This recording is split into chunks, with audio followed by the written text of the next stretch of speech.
po. Ha? Shin po. Shin! Bakit ka lumapit sa akin? Sige, sabihin mo totoo. Wala akong tasang. Hindi. Sino bang idol mo? Sino? Hindi ka pa... Nilapitan mo ako, hindi mo kilala. Alam mo anak, Shin pangalan mo, ilan taong ka na? 12 po. 12. Oh. Ang wish ko sa'yo, lumaki ka.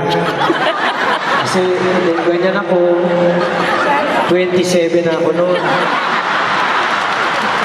Ha? Magparas ka. Tsaka uminom ka ng cherry pear. Ha? Para hindi ka matulad sa akin. Ha? Meron ka bang message sa akin? Sige, dito ka lang. Ano po yun? Pogi ang pogi mo. Halika dito ha, ate. Ano po sinasabi niyo? Pogi mo, pogi. Ako, huwag ka masyado mapuwian sa akin. Wala ito, wala ito. Dulot lang ito ng pagmamahal. Pagmamahal ng nagngangalang Regine.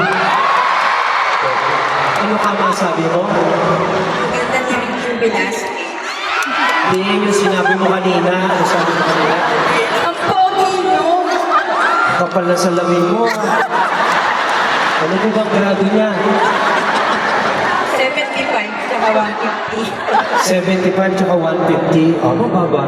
Pogi talaga ako. May bata na naman. Ano pong kailangan niyo? Nawawala ka ba? Ano kailangan mo anak? Gusto ko lang po sabihin na sobrang pogi mo.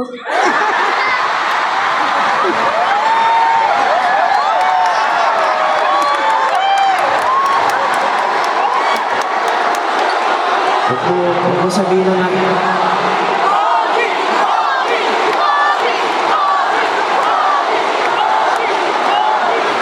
Huwag mo sasabihin na nagkita tayo kanina, ha? Pag pinabutan kita ng 50. Sige, mga sino ba ito? Nanay mo? Kita? Oo. Sige. Kita mo na mga kabataan, hindi nagsisinungaling. Mga kabataan, kung ano yung nakikita niya, sinasabi nila, hindi sila nagpipigil na kailang damdamin. Kung sila napupugyan sa akin, hayaan natin sila! Wala akong magagawa. Ito ang binigay ng aking Panginoon, Panginoon! Praise the Lord. Okay. Yeah. Ano ba? May kausap ako rito. Yaman din lamang na tayong lahat ay in the mood magkantahan na po tayo. Kung nais nyo na kumanta kasama ako, sabihin nyo lang, bibigay ko yung mikropono sa inyo. Alam niyo po nung kabataan namin, hindi ako makasulat ng mga letters kasi mahihain ako eh. Kaya ang ginagawa ko, ilalagay ko lang sa sulat na ganyan, pagkatapos ginagawa ko kanta. Tulad po nitong awiting ito. Tulad ito si Kuya. Pareho ba tayo naka-brown? Aba,